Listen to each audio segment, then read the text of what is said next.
नमस्कार, मी दादा पाटील फराटे स्वाभिमानी विकास आघाडीतून आपल्यासमोर येत आहे. आपल्यासमोर मतांचे दान आणि आशीर्वाद मागत आहे. हा आशीर्वाद संघर्ष जिवंत ठेवण्यासाठी, पुढच्या पिढीला सक्षम करण्यासाठी आणि प्रस्थापित कुटुंबांच्या गुलामगिरीतून मुक्त करण्यासाठी आहे. आपल्या आणि आपल्या संसाराची चूल स्वाभिमानाने जिवंत ठेवण्यासाठी आम्ही आजपर्यंत संघर्ष करत आलो आहोत. फक्त तुमच्यासाठी आणि आपल्या लेकराबाळांच्या उज्ज्वल भविष्यासाठी. आज प्रचंड मोठ्या आर्थिक सत्तेविरुद्ध लढत असताना तुमची साथ मागण्याची साद मी घालत आहे. मी केलेला संघर्ष सर्वज्ञात आहे. वेळ आली आहे या निस्वार्थ संघर्षाला बळ देण्याची. आजपर्यंत चुका माफ होत गेल्या, पण प्रामाणिकपणा गुन्हा ठरत गेला आणि हीच वेळ आहे प्रामाणिकपणाला बळ देण्याची. राजकारण स्वच्छ ठेवायचे असेल तर ज्याने आपल्या संसाराची कारखानारूपी चूल बंद केली, ज्याने सत्तेच्या माजात मुलाबाळांना हाकलत ठेवले, जिथे लोकशाही फक्त कागदावर राहते, व्यवहारात नाही, अशा सत्तेच्या माजाने अख्खा तालुका होरपळून टाकणाऱ्याला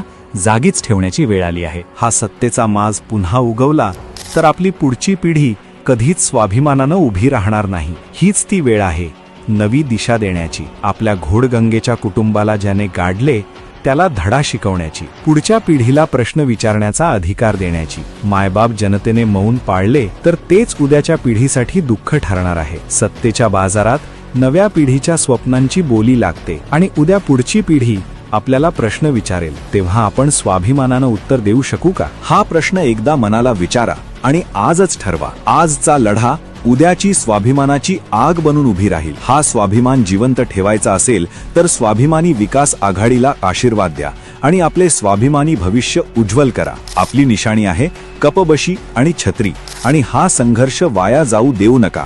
धन्यवाद.